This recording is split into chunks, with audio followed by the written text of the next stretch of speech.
Bonjour à tous et bienvenue sur la chaîne du Père Marron. J'espère que tout le monde va bien et que vous avez passé de très bonnes fêtes de Noël. Alors aujourd'hui, cette vidéo, c'est une vidéo qui va parler de ballroom. Alors il faut savoir que la ballroom, c'est un mouvement qui a commencé en fait fin des années 60, début des années 70. Le premier vrai ball, en tout cas, était au début des années 70. Un ball qui a été fait par The Mother, Crystal Aveja, qui en fait était une trans de New York qui participait à des concours de drague. Elle était fatiguée en fait de voir gagner des blanches alors que les personnes de couleur, les personnes latines, les personnes noires étaient belles elles également et méritaient d'être vues, d'être reconnues. Donc c'est pour ça qu'elle a décidé de créer ses propres concours de drague pour les personnes justement noires et latines pour qu'on puisse être, enfin pour qu'elles puissent être, c'est d'elle dont il s'agit en tout cas en premier lieu, qu'elles puissent être valorisées, aimées, appréciées à leur juste valeur. De là, ensuite, s'est développée cette culture avec beaucoup de différentes catégories. C'est vraiment un mouvement, du coup, politique, on pourra y revenir plus tard, qui est né de discrimination envers les personnes noires et latines. Maintenant, moi, comment est-ce que j'ai rejoint la ballroom? Alors, été 2010, c'est la première fois que j'ai été introduit, en tout cas, à des personnes qui faisaient partie de la ballroom scene parisienne. Ria Miyake Mugler, Pioneer Mother Vida, Pioneer Mother Precious, entre autres, sont les premières personnes que vraiment j'ai rencontrées et qui étaient déjà dans un mood voguing. Donc moi j'étais dans un monde qui était totalement différent, qui était le sport, je faisais de l'athlétisme.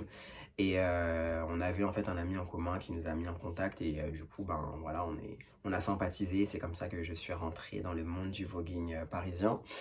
Donc au début je regardais ça vraiment avec de la distance. Je n'ai jamais voulu participer à aucune catégorie. Pour moi, c'était vraiment juste être là, les voir s'épanouir. Ça a duré quelques années, je crois que ça a duré ouais, 2 ans, 2 ans et demi, avant que je commence vraiment à m'y intéresser. En fait, il y a un ball qui est passé et du coup, sur YouTube, j'ai été connecté à la chaîne américaine, donc Ballroom Throwback. Ballroom Throwback qui est vraiment la chaîne de référence ballroom. J'ai commencé à regarder plusieurs vidéos et j'ai découvert la catégorie Schoolboy Realness. Donc Schoolboy Realness, c'est quoi? C'est en fait un étudiant gay, sauf que quand tu le vois, tu ne remarques pas sa sexualité. Donc, pour être schoolboy, il faut que tu aies l'air un minimum jeune, que tu aies l'air d'un hétéro, en fait. Un hétéro étudiant. Voilà, on va dire ça comme ça. Et en fait, j'ai accroché tout de suite à la catégorie. Je me suis dit, en fait, je me suis reconnu. Je me suis dit, mais c'est moi, en fait. Moi, voilà, j'étais étudiant à cette époque-là à Montpellier. Et en fait, en voyant ces petits sur Ballroom Throwback, je me suis tout de suite identifié à eux. Et je me suis dit, mais c'est ce que je veux faire, en fait. C'est comme ça que j'ai trouvé moi mon intérêt en tout cas à rejoindre cette culture. Donc de là j'ai fait des recherches, j'ai commencé à vraiment faire mes devoirs comme on dit, parce que c'est vraiment très important quand on rejoint la ballroom de justement faire ses devoirs et ce travail de recherche. Moi c'est ce que j'ai fait pendant de nombreux mois. Et ensuite je suis revenu sur Paris pour participer du coup à mes premiers balls en tant que participant. J'ai tout de suite décidé de rejoindre la House of Icon, qui était du coup ma première house. La raison pour laquelle j'ai décidé de rejoindre cette house, c'est principalement par rapport aux femme queens. Je parle de Champagne, je parle de Ashley, je parle de Mother Sabrina, je parle de Motherfucking Davina. C'est vraiment des personnes, quand je les voyais, j'étais vraiment inspiré par elles. Et du coup, ça m'a donné l'envie de rejoindre cette house-là. De plus, James, qui est le père fondateur de cette house, c'est quelqu'un qui walk, qui participe aux catégories Realness. Et du coup, moi, comme j'étais intéressé par la catégorie Schoolboy, on a tout de suite cliqué, on s'est parlé. Et du coup, j'ai rejoint la House of Icons. C'est dans cette house que j'ai fait mes premiers pas pour la catégorie Schoolboy. Et voilà, dans la ballroom scene, vraiment. Il était très important pour moi, en fait, de rencontrer cette famille, la famille que j'avais décidé de rejoindre, donc la House of Icons. Donc, il était très important pour moi de voyager et de les rencontrer, de partager avec eux. Je suis parti à New York, il me semble que c'était l'été 2014 pour participer à mon tout premier ball aux États-Unis, le très grand latex ball, qui s'est super bien passé. J'en garde vraiment de très très bons souvenirs et ça m'a vraiment motivé. Donc ce que j'ai fait, c'est que j'ai commencé à participer à plusieurs balls là-bas, directement lors de mon premier séjour. J'ai fait des boulettes. Lors de mon premier ball en Floride, je suis parti pour Schoolboy et j'ai walk avec un slim. Du coup, on m'a chop. Et du coup, pendant la pause, je suis parti demander au mec qui m'a chop, ouais, pourquoi tu m'as chop et tout. Il m'a dit, ouais, on walk pas au Realness avec un slim, ça se fait pas. Donc ton Realness, il est là, je te vois pour cette catégorie, mais pour moi, t'aurais pas dû walk avec un pantalon comme ça, c'est pour ça que je t'ai chop. Donc en fait, ça m'a permis aussi d'apprendre et de découvrir des choses, pas que je ne savais pas, mais bah, si que je savais pas en fait. Il faut savoir que ce ball, il a été vraiment révolutionnaire pour moi. Florida Awards Ball. Et du coup, c'est la première fois que je voyais un awards ball. Je connaissais pas le concept ni quoi que ce soit. Et en voyant ce ball, j'ai été inspiré. Donc en fait, le Florida Awards Ball, ça a été le déclic. Après ça, je suis rentré à Paris, j'avais vraiment envie d'apporter à la scène parisienne tout ce que moi j'avais appris aux États-Unis et surtout en Floride. Donc je suis rentré et je me suis dit, mais on a des balls, on a des gens, on a des catégories. Pourquoi nous aussi on n'aurait pas notre propre awards à Paris? Et du coup, je suis rentré en lançant ce concept avec ma house, donc la House of Icon. On a lancé le premier Paris Awards Ball. Le Paris Awards Ball qui s'est super bien passé et qui m'a permis surtout de rencontrer Jasmine Couture, qui est devenue du coup ma game mother. Donc Jasmine, ça a été vraiment quelqu'un qui m'a beaucoup aidé. En fait, à partir du moment où elle est venue au Paris Awards Ball à Paris, je me suis engagé à partir aux États-Unis au moins une fois par an et revenir avec un trophée à la maison. Et c'est ce que j'ai fait. Grâce à elle, quand j'étais en Floride, je pouvais être chez elle pendant 1, 2, 3 semaines, participer à plusieurs événements.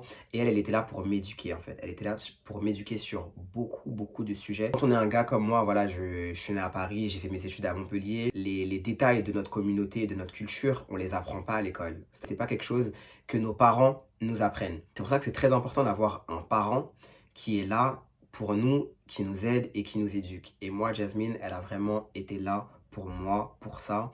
Et comme je dis, elle a changé mon regard sur vraiment beaucoup de choses dans la ballroom, mais aussi et surtout à l'extérieur de la ballroom. Tous les ans, j'allais aux États-Unis pour participer à des balls parce que je voulais faire connaître mon nom. Et c'est ce que j'ai réussi à faire. En Europe, c'était un peu plus facile pour moi parce que, en fait, j'avais une vision de la catégorie Schoolboy qui, jusqu'à certainement peut-être encore aujourd'hui, suis le seul à l'avoir eu.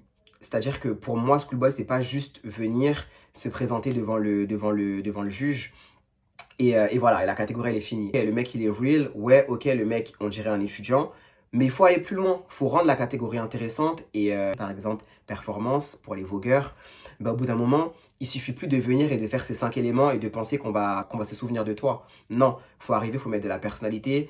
Et Schoolboy, c'est pareil. Et pour toutes les catégories de la ballroom, c'est pareil, tu vois.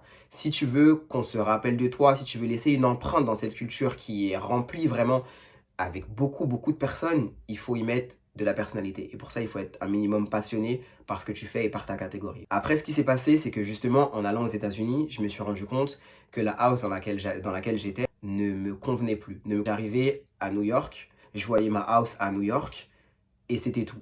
À partir du moment où nous, on voulait bouger, on voulait aller dans d'autres states, ben on se retrouvait tout seul en fait. House of Icon, il faut savoir que c'est une house new-yorkaise principalement, avec des personnes qui sont dans la scène depuis voilà, très longtemps et qui n'avaient pas forcément la motive ou la passion que moi j'avais en fait pour aller walk de state to state, etc.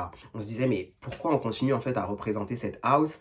Sur le groupe, on est les seuls qui soient vraiment actifs, on rapporte des trophées, on va aux États-Unis, on veut voyager, participer au ball là-bas, et eux, ils restent seulement à New York. Et je me suis tout simplement rendu compte que cette house ne me correspondait plus. J'avais besoin vraiment d'une house qui soit là pour moi, derrière moi, avec qui je puisse voyager, partager des choses, et surtout aux États-Unis. Et en fait, les choses se sont faites vraiment de manière très naturelle, parce que les membres en fait de la House of Ebony, c'est les gens avec qui je partageais quand j'étais aux États-Unis et la connexion s'est faite naturellement. Et j'ai rejoint du coup la House of Ebony en 2016.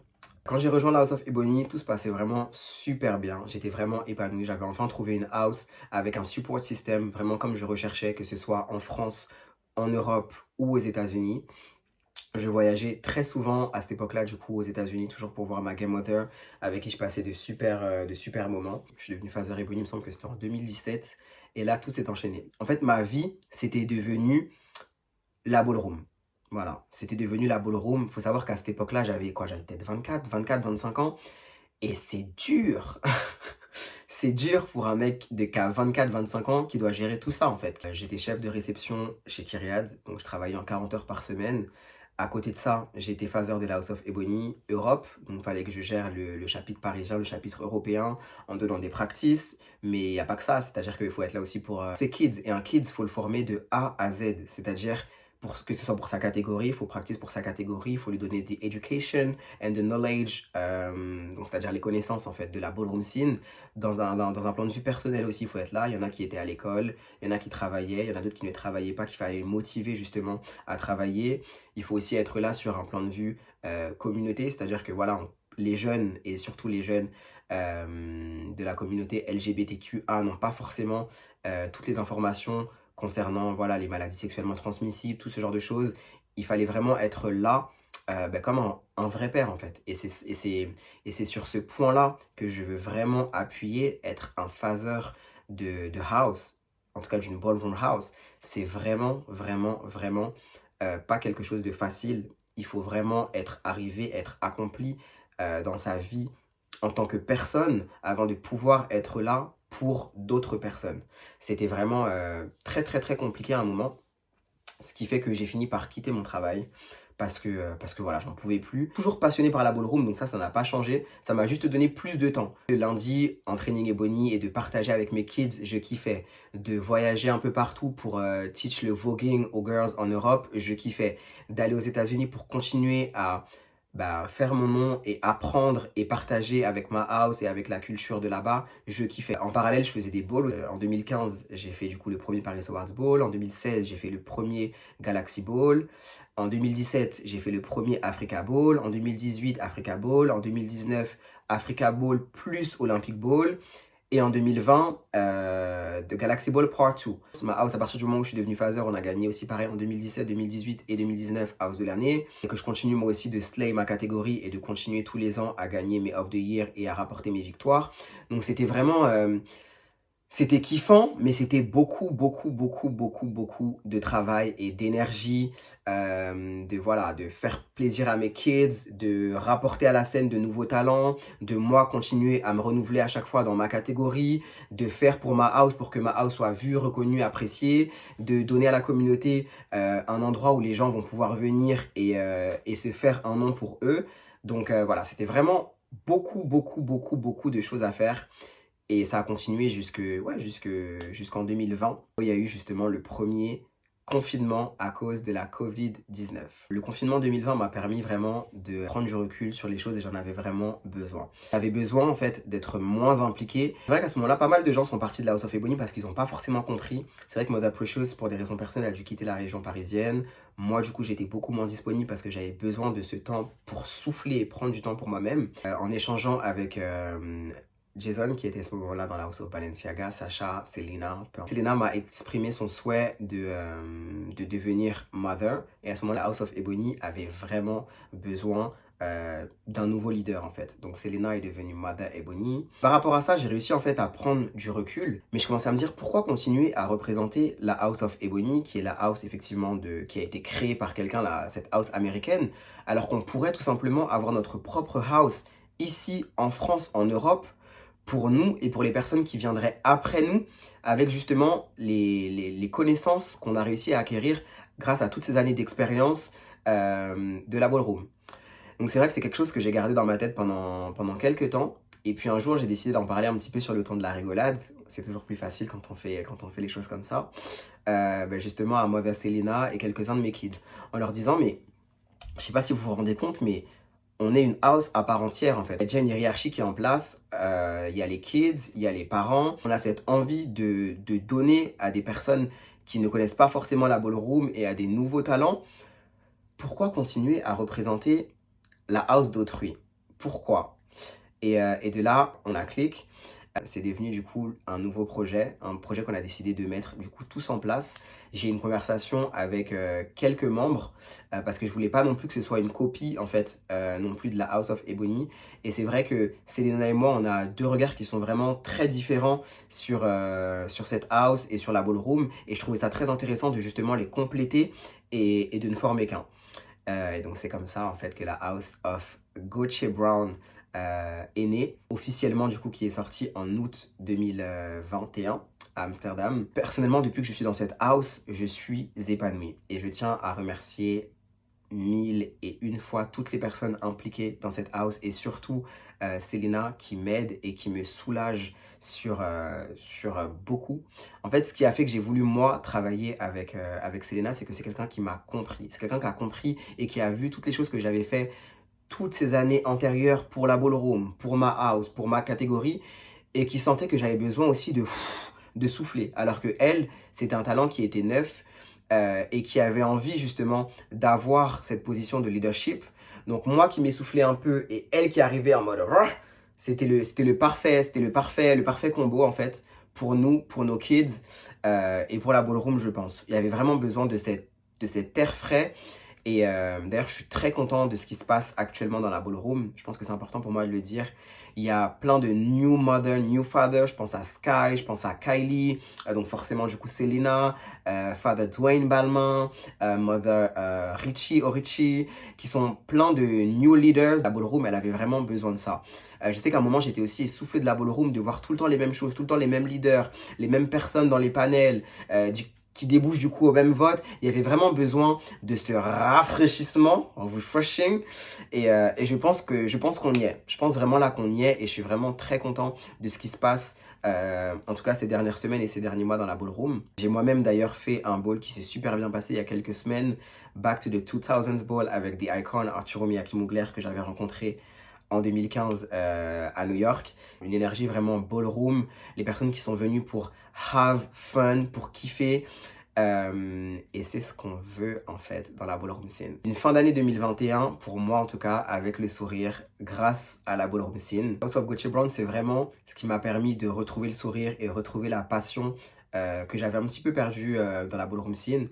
Au jour d'aujourd'hui, moi ce que j'ai envie de faire, c'est continuer à être épanoui et surtout transmettre cette passion, transmettre mon savoir, mes connaissances à mes kids, mais aussi à toutes les nouvelles personnes qui rejoignent la ballroom scene. Je pense qu'en tant que legend dans ma communauté et surtout en tant que founding father d'une house, c'est mon devoir de transmettre à la communauté, peu importe que ce soit des personnes qui viennent d'arriver ou qui soient déjà dans des houses. Donc moi aujourd'hui, c'est vraiment ce que j'ai envie de faire. Pour la petite histoire, moi j'ai été deemed Legendary. Donc Legendary, en fait, c'est un statut qu'on atteint quand on domine vraiment sa catégorie, qu'on a un impact sur la communauté. J'ai été deemed Legendary dans la catégorie Schoolboy Realness, principalement parce que je suis resté invaincu de nombreuses années dans la scène européenne et aussi parce que du coup j'ai réussi à faire mon nom aux États-Unis et à ramener beaucoup de fois la coupe à la maison.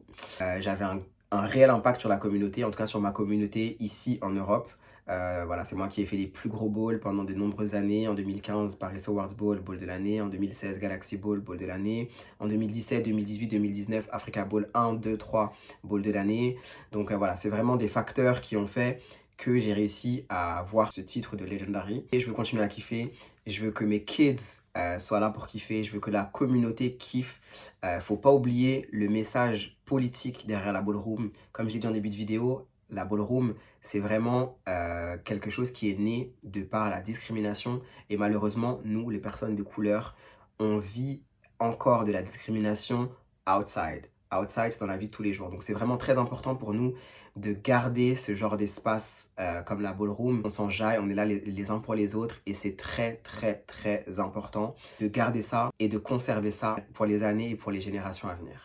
Je pense que c'était important pour moi de faire un petit tour sur mon parcours parce que il y en a qui me connaissent, d'autres qui me connaissent moins. Il y a de nouveaux talents qui viennent d'arriver, donc qui ne connaissent pas forcément ce qui s'est passé avant. Et je pense que c'est important de temps en temps de faire un petit rappel comme ça et des petites vidéos pour que certaines personnes puissent soit se reconnaître pour les personnes qui ne connaissent pas et se dire bah, tiens j'aimerais bien rejoindre, ou pour les personnes qui sont déjà là, bah, d'avoir un petit peu d'histoire et savoir un petit peu ce qui s'est passé avant eux. Pour ceux qui ne me follow pas encore, n'hésitez pas à vous abonner à ma chaîne qui est juste en bas, subscribe pour recevoir les notifications pour les prochaines vidéos. N'hésitez pas également à liker la vidéo et à me follow sur ma page Instagram qui est Spicy Mouth avec 2 H. Où je parle et je poste beaucoup sur la ballroom. Je vous souhaite à tous de bonnes fêtes de fin d'année et on se retrouve en 2022 pour du nouveau contenu.